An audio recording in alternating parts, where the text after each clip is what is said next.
រឿងរស្មីនៃក្តីមេត្តារឿងនេះកើតឡើងនៅក្នុងសម័យកាលរុងរឿងមួយ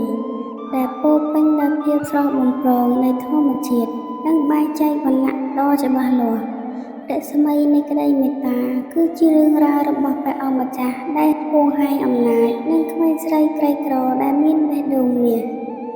ភូមិមួយនៅក្បែររាជវាំងព្រះអាទិត្យចាប់ផ្ដើមរះឆ្លុះបញ្ចាំងលើផ្ទៃមេឃទឹកបឹងឈូកសំឡេងបក្សីយំនិងសំឡេងត្បាញក្រណាត់របស់ម៉ាលីបន្លឺឡើងតិចតិចម៉ាលីគឺជាក្មេងស្រីកំព្រាដែលមានចិត្តសប្បុរសនាងរស់នៅជាមួយយាយចាស់ម្នាក់ដែលពិការភ្នែកម៉ាលីញញឹមទៅកាន់យាយអើយព្រឹកនេះផ្កាឈូកស្អាតណាស់ចាំចៅទៅបេះយកទៅលក់នៅផ្សាររួចទិញថ្នាំឲ្យយាយណាចៅអើយពិភពលោកខាងក្រៅវាស្មុគស្មាញណាស់ធ្វើអ្វីក៏ដោយសូមឲ្យមានសីលធម៌ជាធំកុំឲ្យលោភលន់តាមគេនៅឯទីក្រុងកណ្ដាលព្រះអង្គម្ចាស់វីរៈដែលទើបនឹងត្រឡប់មកពីសិក្សាក្រៅប្រទេសបានយាងជិះសេះឆ្លងកាត់ផ្សារមានព្រះភ័ក្ត្រតឹងតែងមិនសូវខ្វល់ខ្វាយពីប្រជារាស្ត្រឡើយសេះទ្រង់រត់លឿនពេកក៏ជន់កញ្ច្រែងផ្កាឈូករបស់ម៉ាលីដែលដាក់លក់នៅតាមផ្លូវម៉ាលីស្ទុះទៅមើលផ្កាដែលខូចអោបផ្ការបស់ខ្ញុំព្រះអង្គម្ចាស់វីរៈឈប់សេះរួចសម្លឹងមកមើលក្រោមដោយកសែភ្នែកត្រជាក់នេះទេដែលរារាំងផ្លូវសេះរបស់រាជវង្សដឹងទេថាវាមានទោសដល់ជីវិតម៉ាលីងើបមុខឡើងដោយមិនភ័យខ្លាចទូលបង្គំមិនបានរារាំងផ្លូវទេគឺព្រះអង្គទេដែលមិនបានមើលផ្លូវឲ្យច្បាស់ការទាំងនេះគឺជាជីវិតរបស់លោកយាយខ្ញុំព្រះអង្គជាមេដឹកនាំហេតុអ្វីមិនចេះអាណិតប្រជានារីខ្លួនឯងព្រះអង្គម្ចាស់វីរៈញាក់ផ្អើលនឹងសម្ដីនាងហ៊ានណាស់ទ្រង់ដកកាក់មាសមួយបោះទៅលើដីដើម្បីជាការប្រមាថម៉ាលីសម្លឹងមើលទៅកាន់កាក់នោះរួចរើសវាឡើងហើយយកទៅដាក់លើដៃរបស់ទាហានដែលឈរជិតនោះសូមព្រះអង្គយកមាសនេះទៅទីសេចក្តីល្អខ្លះទៅព្រោះបេះដូងព្រះអង្គហាក់ដូចជាកំពុងខ្វះខាតវាខ្លាំងណាស់នាងដើរចេញទៅបន្សល់ទុកឲ្យព្រះអង្គម្ចាស់វីរៈឈរទ្រឹងជាមួយនឹងភាពមួម៉ៅដែលមិនធ្លាប់មានយប់នោះព្រះអង្គម្ចាស់វីរៈមិនអាចសម្រានលក់បានទេទ្រង់ក៏សម្រេចចិត្តទៅកាន់វត្តអារាមមួយនៅក្បែរព្រះរាជវាំងដើម្បីស្វែងរកសេចក្តីស្ងប់ទ្រង់បានជួបនឹងព្រះថេរៈមួយអង្គដែលមានព្រះជន្មច្រើនបបិទ្ធព្រះគុណម្ចាស់ហេតុអ្វីបានជាខ្ញុំមានគ្រប់យ៉ាងតែខ្ញុំបែរជាមានអារម្មណ៍ថាខ្លួនឯងក្រខ្សត់ខ្លាំងទៅវិញព្រះអង្គម្ចាស់អើយទឹកមាសដែលហូរពេញកែវមិនអាចដាក់ទឹកស្អាតបានទេបើចិត្តរបស់ព្រះអង្គពោរពេញដោយអំណាចនិងភាពក្រអឺតក្រទមនោះសេចក្តីសុខពិតប្រាកដក៏មិនអាចហូរចូលបានដែរចូលចាំថាភាពអស្ចារ្យនៃមេដឹកនាំមិនមែននៅត្រង់ភាពអង់អាចពេលឈ្នះនោះទេតែនៅត្រង់ភាពមេត្តាពេលដែលខ្លួនមានអំណាចព្រះអង្គម្ចាស់វីរៈឲ្យព្រះកេសាស្ដាប់ពាក្យនេះយ៉ាងជ្រាលជ្រៅក្នុងពេលជាមួយគ្នានោះនៅឯបន្ទប់សម្ងាត់នៃព្រះរាជវាំងមហាមន្ត្រីខេមរាដែលមានចិត្តលោភលន់កំពុងរៀបចំផែនការក្បត់ព្រះអង្គម្ចាស់វីរៈនៅក្មេងខ្ចីពេកមិនអាចគ្រប់គ្រងនគរនេះបានយូរទេយើងនឹងត្រូវប្រើប្រាស់កម្លាំងនិងការបំបែកបំបាក់របស់ប្រជារាស្ត្រដើម្បីផ្ដួលរំលំទ្រង់គាត់បានបញ្ជាឲ្យកូនចៅចាប់ផ្ដើមបំផុលឲ្យប្រជាជនស្អប់ខ្ពើមរាជវង្សដោយការដាក់ពន្ធដារធ្ងន់ធ្ងរនិងមិនផ្ដល់ជំនួយពេលគ្រោះរាំងស្ងួតប៉ុន្មានថ្ងៃក្រោយមកនៅតំបន់ដាច់ស្រយាលមួយមានការផ្ទុះជម្លោះរវាងអ្នកភូមិនិងពន្ធដារព្រះអង្គម្ចាស់វីរៈដែលកំពុងដើរល្បាតសម្ងាត់ក្នុងរូបភាពជាអ្នកដំណើរធម្មតាបានឃើញហេតុការណ៍នោះ លោកឃើញម៉ាលីកំពុងការពារក្មេងតូចៗពីការវាយដំរបស់ទាហានពន្ធដារម៉ាលីត្រូវបានគេរុញឲ្យដួលចំកណ្ដាលពួកព្រះអង្គម្ចាស់វីរៈមិនអាចឈរនៅស្ងៀមបានទៀតទេទ្រង់ស្ទុះចេញមកហើយចាប់ដៃទាហាននោះជាប់ឈប់នេះឬជាអ្វីដែលនគរយើងបង្រៀនឲ្យធ្វើដាក់ប្រជានារីខ្លួនឯង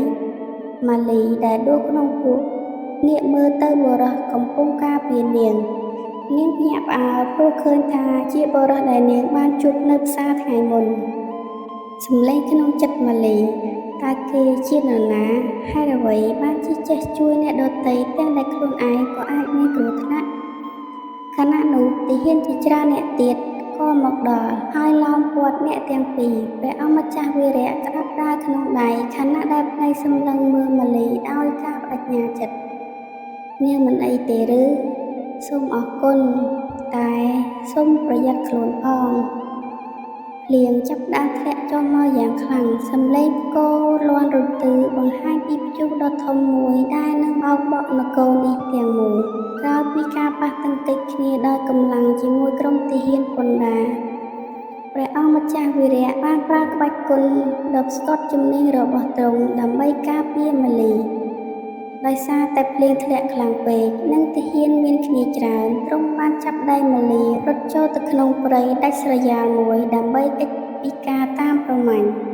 ពួកគេរត់រហូតដល់ជួបនឹងរូងភ្នំតូចមួយទាំងពីរនាក់ដកដង្ហើមញាប់ព្រះអង្គម្ចាស់វីរៈហុចអាវក្រៅរបស់ទ្រង់ឲ្យម៉ាលីដែលកំពុងញ័រដោយភាពត្រជាក់លោកមានក្បាច់គុណខ្លាំងណាស់តើលោកជានរណាហេតុអ្វីបានជាមករវីរវល់នឹងរឿងរបស់ខ្ញុំព្រះអង្គម្ចាស់វីរៈញញឹមស្រាលខ្ញុំគ្រាន់តែជាអ្នកដំណើរម្នាក់ដែលមិនអាចឈរមើលភាពអយុត្តិធម៌កើតឡើងនៅចំពោះមុខបានឈ្មោះរបស់ខ្ញុំមិនសំខាន់ទេសំខាន់គឺអ្នកមានសុវត្ថិភាពទៅបានហើយក្នុងរូងភ្នំដែលមានតែពន្លឺភ្លើងពីការដុតមែកឈើស្ងួតពួកគេចាប់ផ្ដើមសន្ទនាគ្នានេះជាលើកទី1ហើយដែលព្រះអង្គម្ចាស់វីរៈបានស្ដាប់ឮសំឡេងពិតពីប្រជានារីអ្នកដឹងទេប្រជាជនយើងស្រឡាញ់នគរនេះណាស់ប៉ុន្តែពួកយើងខ្លាចអ្នកដឹកនាំដែលរវល់តែនឹងអំណាចរហូតភ្លេចមើលថាតើប្រជាជនមានបាយហូបគ្រប់គ្រាន់ដែរឬទេគេថាក្នុងវាំងមានមាសប្រាក់រាប់មិនអស់តែមិនដែលយកជួយដល់ជនក្រីក្រឡើយព្រះអង្គម្ចាស់វីរៈស្ដាប់ពាក្យទាំងនេះដូចជាមានអ្វីមួយមកចាក់ដោតក្នុងចិត្តទ្រង់ចង់បកស្រាយប្រាប់នាងថាមិនមែនគ្រប់គ្នាក្នុងវាំងសុទ្ធតែអាក្រក់នោះទេតែទ្រង់ក៏ដឹងថាបើនិយាយចេញទៅម៉ាលីប្រហែលជាមិនជឿឬអាចនឹងខ្លាចទ្រង់ចុះបើថ្ងៃមួយអ្នកដឹកនាំនគរនេះគាត់បានដឹងពីការលំបាករបស់អ្នកគាត់បានកែខ្លួនតើនាងនឹងអត់ទោសឲ្យគាត់ទេម៉ាលីសម្លឹងមើលទឹកក្រៅរូងភ្នំក្តីមេត្តាគឺជារបស់ដែលមិនអាចបង្ខំបានបើសិនបើគាត់ចេះប្រើបេះដូងដើម្បីយល់ពីទុក្ខអ្នកដទៃមិនមែនប្រើអំណាចដើម្បីគៀបសង្កត់នោះខ្ញុំជឿថាប្រជាជននឹងទទួលយកគាត់ដោយក្តីស្រឡាញ់នៅឯរាជវាំងមហាមន្ត្រីខេមរាបានដឹងរឿងដែលទាហានរបស់ខ្លួនត្រូវបានគេរារាំងគាត់មានការសង្ស័យគ្មានអ្នកភូមិធម្មតាឯណាចេះក្បាច់គុណរាជវង្សបែបនេះទេចូលតាមរកបុរសនោះឲ្យឃើញបើវាជាអ្នកណាទោះបីជាមិត្តឬសត្រូវក៏មិនត្រូវទុកឲ្យវានៅរស់ដែរគាត់មានអារម្មណ៍ថាផែនការក្បត់របស់គាត់អាចនឹងទៅបរាជ័យបើសិនជាព្រះអង្គម្ចាស់វីរៈពិតជាបានដឹងពីអ្វីដែលកំពុងកើតឡើងនៅខាងក្រៅមែន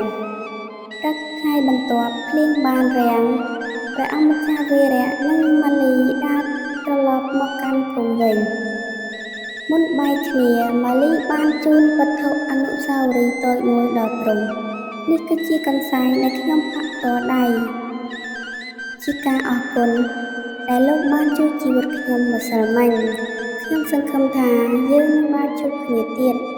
ព ព្រះអង្គម្ចាស់វីរៈសម្លឹងមើលកន្សែងនោះរួចមើលមុខនាងទ្រង់ដឹងថាជីវិតរបស់ទ្រង់ចាស់ពីពេលនេះទៅបានផ្លាស់ប្ដូរហើយទ្រង់មិនមែនគ្រាន់តែជាព្រះអង្គម្ចាស់ដែលឃ្លាំមើលពីលើបល្ល័ង្កទៀតទេ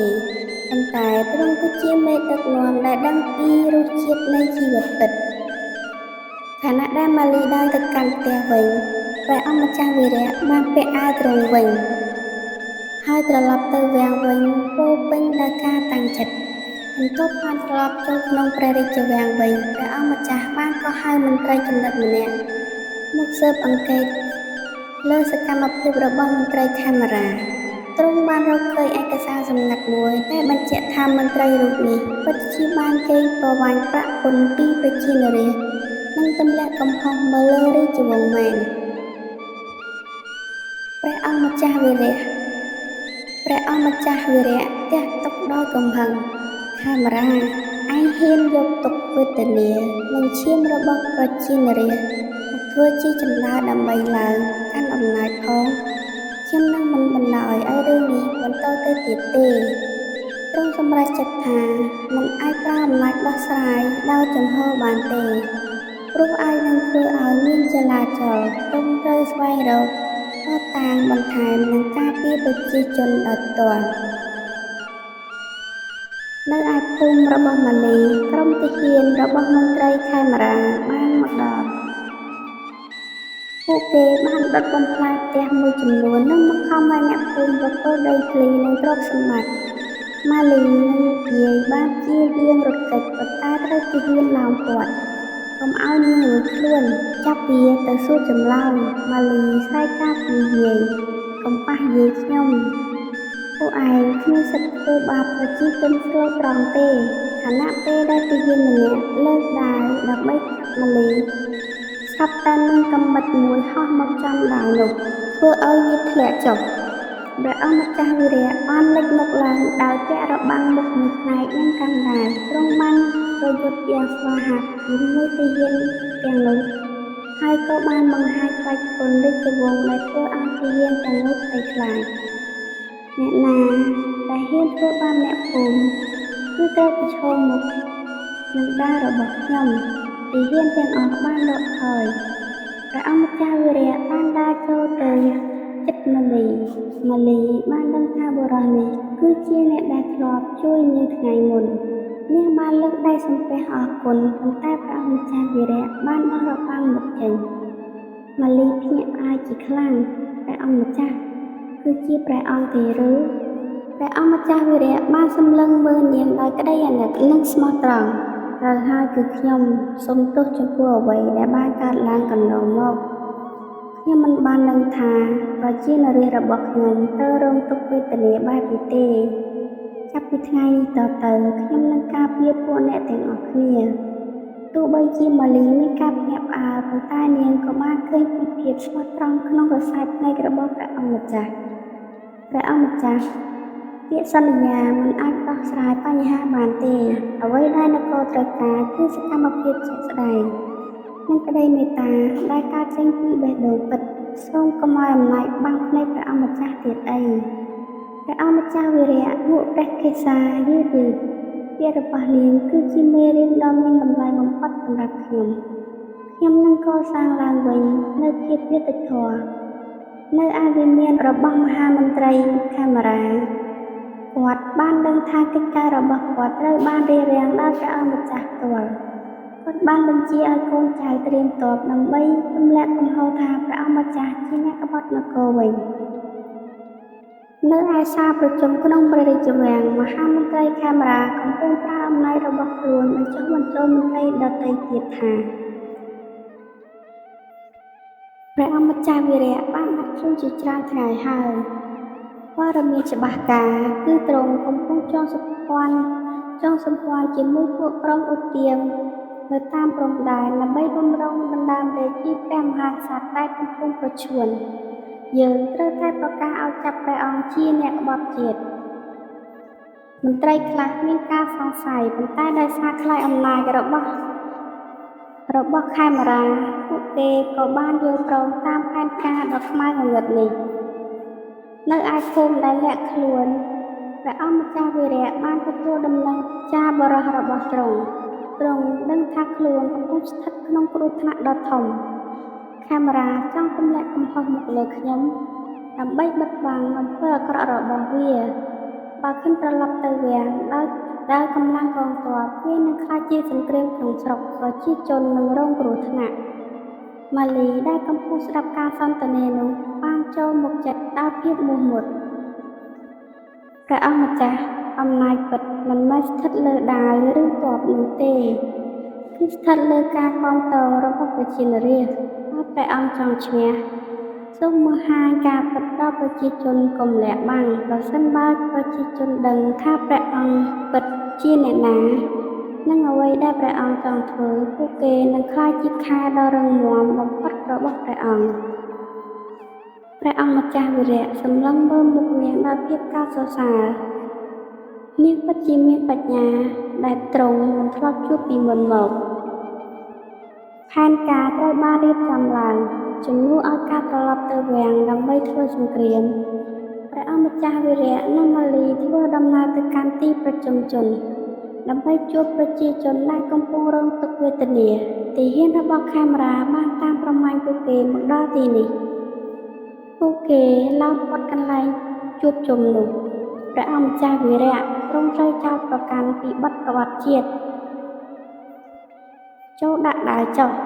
ប្រជាជនរាប់រយនាក់ដែលកំពុងស្ដាប់ព្រះអង្គម្ចាស់ថ្លែងសន្ទរកថាបានចាប់ផ្ដើមខឹងសម្បាពួកគេមិនជឿថាមនុស្សដែលកំពុងជួយពួកគេពីគ្រោះទុរភិក្សគឺជាជនក្បត់ទេព្រះអង្គម្ចាស់វីរៈមិនបានដកដាវចេញមកប្រយុទ្ធទេប៉ុន្តែទ្រង់បានដើរចេញមកមុខហ្វូងមនុស្សបងប្អូនទាំងអស់គ្នាខ្ញុំមិនមែនជាអ្នកក្បត់ទេមហាមន្ត្រីកាមេរ៉ាបានលួចយកពន្ធដារនិងដុតបំផ្លាញផ្ទះសម្បែងរបស់ពួកយើងខ្ញុំមករកពួកយើងថ្ងៃនេះដើម្បីសន្យាថានឹងនាំមកវិញនៅភាពយុត្តិធម៌ទាហានស្ទះស្ទើរមិនហ៊ានវាយប្រហារពួកឃើញប្រជាជនទាំងឡាយបាននាំគ្នាការពារព្រះអង្គម្ចាស់វីរៈម៉ាលីឈរនៅក្បែរទ្រង់រួមជាមួយអ្នកភូមិដែលកាន់ឧបករណ៍កសិកម្មក្នុងដៃបើពួកលោកចង់ចាប់ព្រះអង្គម្ចាស់ត្រូវឆ្លងកាត់សាកសពរបស់ពួកយើងជាមុនសិនទិដ្ឋភាពដ៏រំជួលចិត្តនេះធ្វើឲ្យទាហានដែលជាកូនចៅអ្នកភូមិដែរនោះ